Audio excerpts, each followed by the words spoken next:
Hello, and welcome back to another episode of Gaming the System, the podcast where three intersectional feminists examine gaming and games through a feminist lens.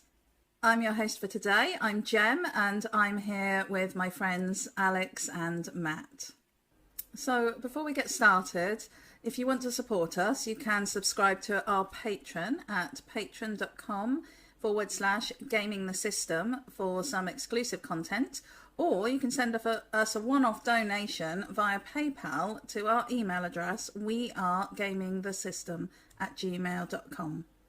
Today we are going to be prepping ourselves for Christmas and the festive season, the winter solstice or winterval or whatever you like to call this time of the year.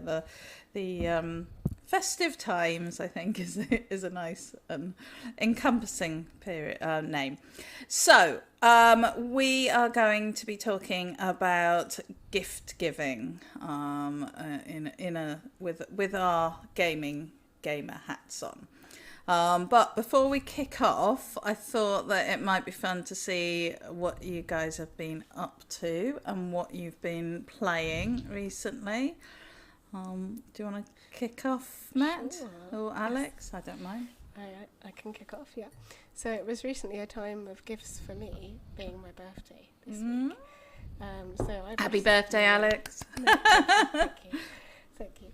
I'm 1 year older, so yes, I received many gaming-themed gifts, and one of those was the ability to buy games using PlayStation Store funds. Essentially, I got gifted a lovely PlayStation Store gift card. So thank you to the gifter of that gift. And I used it to cut the price down for Astrobot, which has been ever so slightly reduced in the Black Friday sale.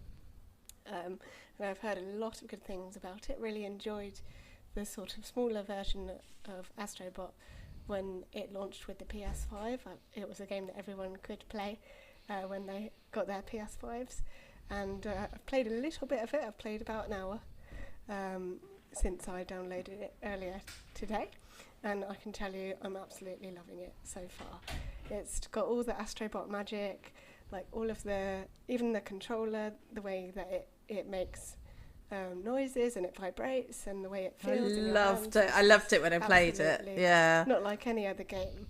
And it was slightly disappointing because, that was the promise of the PS5, that there were going to be all these games that would take advantage of the new controller's features. And I think Astrobot's the only one that really does it to the max. And it really makes it feel like a different game. And it's absolutely so colourful and bright and fun and adorable, and I'm really enjoying it so far. So do you know why it's taken them so long to bring it out? Because obviously the PS5 has been out for quite a while now. So yeah, and I'm not sure how long exactly. It's a number of years, as you say, since the PS5 was launched. And now, in fact, they've only just launched the PS5 Pro, haven't they? Which is kind of like the upgrade for the console. But yeah, I'm not sure why it took them so long to develop, but it clearly shows that they've spent a lot of time on it, judging by these first couple of levels that I've played. And it's clear also that the developers are real PlayStation fans, because there's a lot of nice little Easter eggs, like there was in the PS5 launch title, lots of nods to previous consoles and all the games that run through the history of PlayStation. So you have to essentially rescue bots as one of your objectives, and the bots sometimes are modelled after various famous video game characters. So I've rescued Crash Bandicoot, I've rescued Ratchet from Ratchet and Clank. Those are the only two I think I've found so far, but there's going to be loads more, I'm sure. So very excited to find them all. Awesome! That sounds like a really nice game for the Christmas period, actually. Because definitely, it's a very much an all ages game, isn't it? Oh yes. Yeah. Awesome. What about you, Matt? What have you been playing? I've been two things on the go at the moment. I've been so I finished Baldur's Gate 3, Then I played Cyberpunk 2077. So went from, I thought I'd probably want another massive fantasy RPG, knowing that Dragon Age Veilguard was just around the corner. But I thought it's probably best to take a breath and try something different. So I went from Baldur's Gate 3 to Cyberpunk, then to Lies of P, which is a sort of an Elden Ring style of game, so going from completely different one to completely different one. And then got to the end of that and thought, because what always happens when I get massively into a certain game, I tend to like want to jump in, find another game that's exactly the same. But then I often get disappointed because that's very rarely how things work. Yeah. So I tried Black Myth Wukong, and immediately went, oh no, I don't want to do this. But fortunately, Steam, I can't believe that this isn't common knowledge, and I don't know if it is. You can return a Steam game if you've played it for less than 2 hours with no questions asked. And so that was a lifesaver, so I got my £50 back for that. And then I decided the Angry Joe show has been a lifesaver with this, because I started watching them play a stream of Dragon Age Veilguard, and just immediately go, oh no, what have they done to it? And so I held off from doing that until I could watch more of it.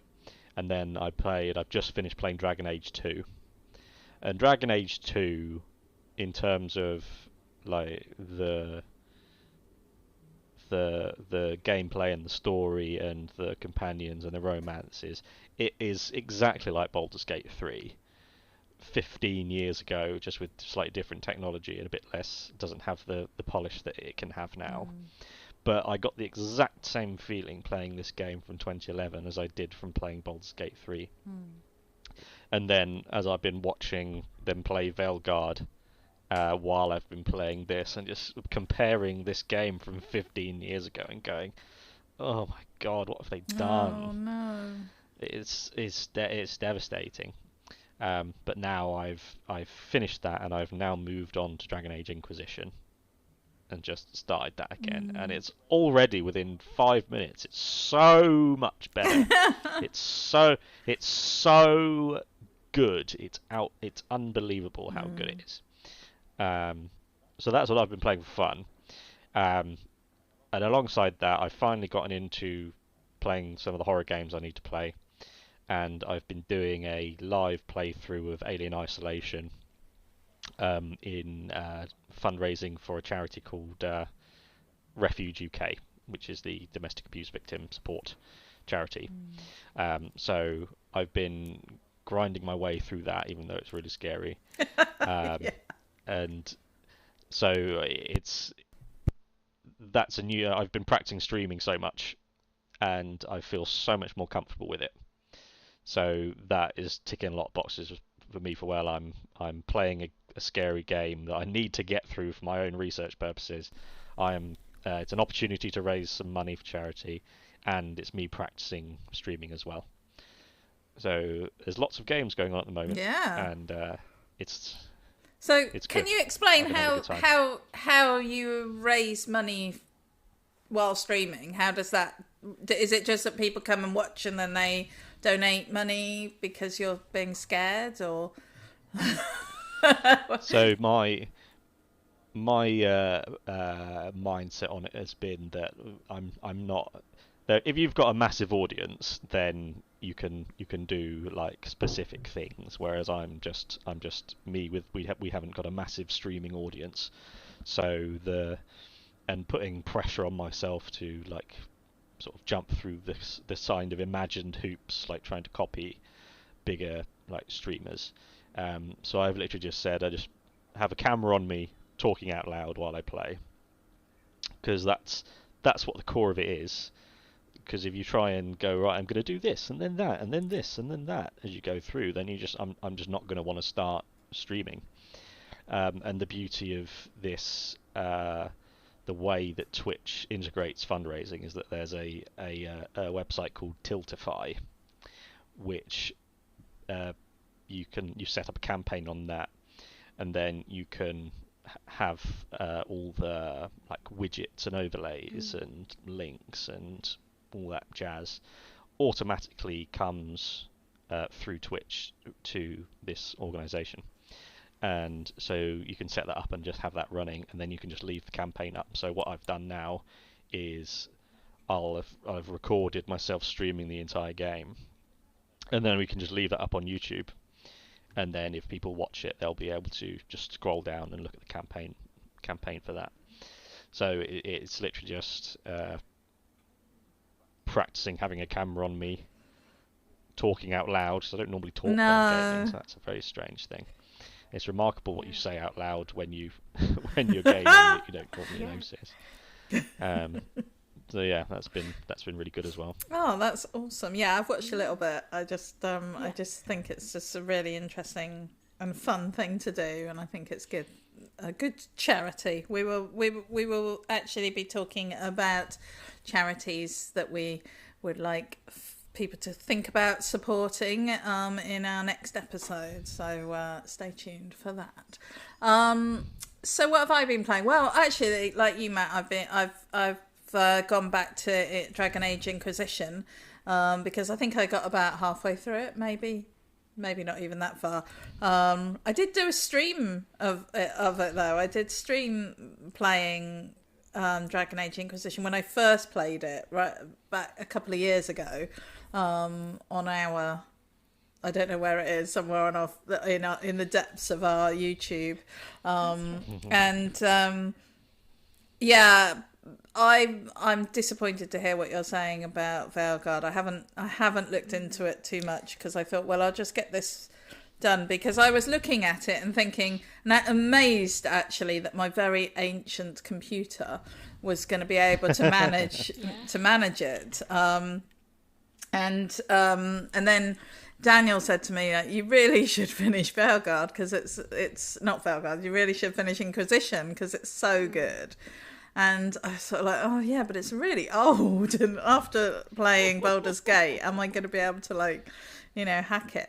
But actually, it's so good, and yeah, okay, there are definitely not as good facial expressions and things, but it is a really good game, and it's really well voiced and really well storied.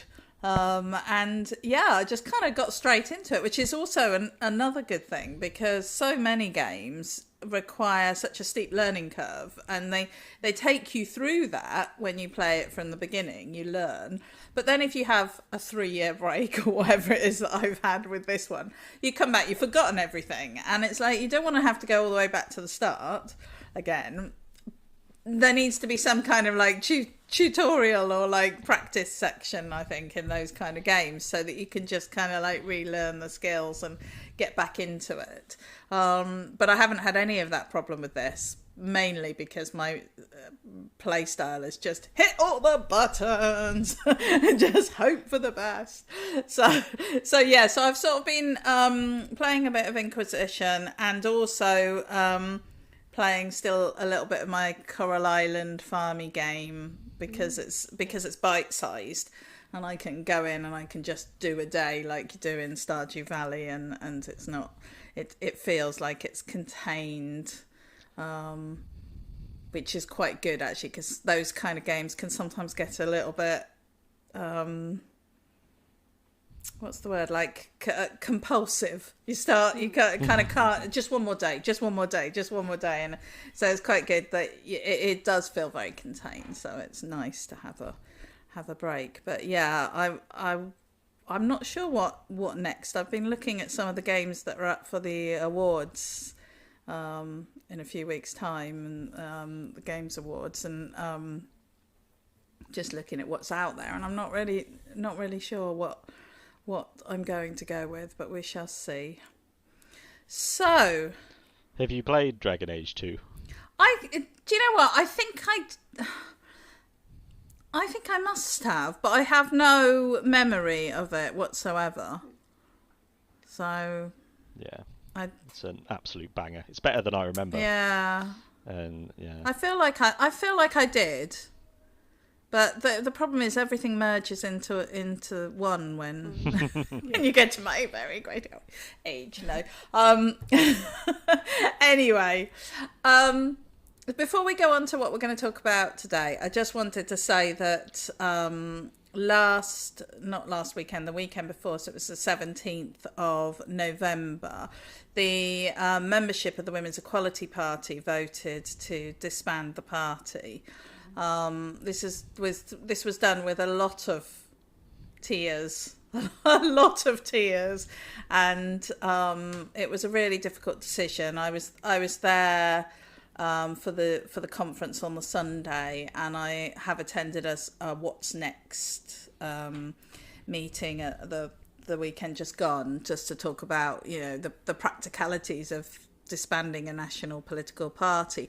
I mention it because, as we all know, we wouldn't be here today if it wasn't for the Women's Equality Party, which was the sort of original motivation for bringing us together to do Gaming the System, because we were supporting one of our lovely colleagues in their attempt to stand for, I think it was in one of the London elections. Was it the mayoral election? I can't remember. But anyway, and we were going to try and raise some money through doing probably like a 7-day gamer-thon or something based on Matt's previous experience. So that was where we started. And as Matt was telling us just a few days ago, we've done our 200th episode. So we're now well down the line. I mean, we started this in 2020 and it's now coming to the end of 2024. So I don't feel like we're sort of thinking about giving it up. So it's and so I just wanted to mention about the Women's Equality Party, because they will always be special, I think, to the Gaming the System pod, and I think it's a shame that our political system is so skewed in favour of wealth and established power, that there isn't a lot of room for smaller parties to get in and have their voices heard. It's extremely stitched up situation, and I think it's very difficult to believe that democracy can properly be enacted in a situation like that. So it's a shame, but I think it was the right decision given the circumstances, but it is a shame. So. Right, so Christmas presents. Feels like a bit of a shift, but yay. So we thought we'd have a chat about the sorts of things that you might get the gamers in your life, or that you might want, and also we will maybe look at what you might get your non-gamer loved ones, to just try and encourage them down the gaming route. So I think what we'll start with is, what game would you gift to somebody, either yourself or to somebody who is a gamer, that you feel has really shown an acknowledgement of the importance of diversity? So a game that's got diverse characters, a game that's challenging traditional game tropes and gender stereotypes, a game that is championing the LGBTQI communities, a game that is recognizing the need for greater accessibility. So a game that fits into that category. Go. Can I go first? Yeah, go, Matt. Yeah. I'm going to say Baldur's Gate 3 before either of you can, because as you're going, obviously, yeah, tick, tick, tick, tick, immediately all the way through, because it's in terms of representation, there has never been a more LGBT saturated game, and that's the most powerful, like one of the most powerful ways that you can bring representation along, is to fill like absolutely all of it, make gayness and queerness and LGBTness baked into all of it, so it can't just be cut out. You can't just go, oh, there's this one gay character, but if you want to sell the game in China or Saudi Arabia, we can just remove them. And you go, if you don't want gay people in this game, then you can't have the game, because the game doesn't work without it. And when you have that kind of, you're immersed in that world, and you're dealing with these characters, and you can't assume anything of these characters, because they could be absolutely anything. And then before you know it, you go, oh, all of them are bisexual. All of them are pansexual, omnisexual. They're all like Captain Jack Harkness. They'll just have sex with anything. They'll ask Halcyon to turn into a bear so that they can have sex as animals. All of that stuff. And the so in terms of like, yeah, representation and breaking stereotypes of things, there's so many different kinds of masculinity and femininity and everything in it, and that enables you to explore so many different pathways that you wouldn't normally get. And it's not like you can do one side quest where a man kisses a man.